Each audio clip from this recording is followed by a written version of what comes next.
if h of x equals 1 over 2x squared plus 1, find f of x and g of x such that h of x equals f of g of x.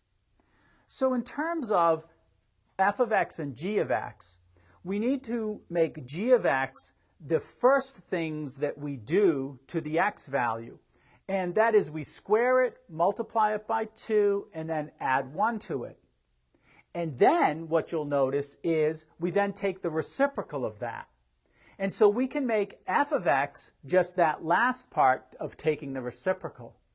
And so that means that g of x would be 2x squared plus 1. F of x would be 1 over x. This is not the only answer. It is simply one of many answers that would give us h of x equals 1 over 2x squared plus 1.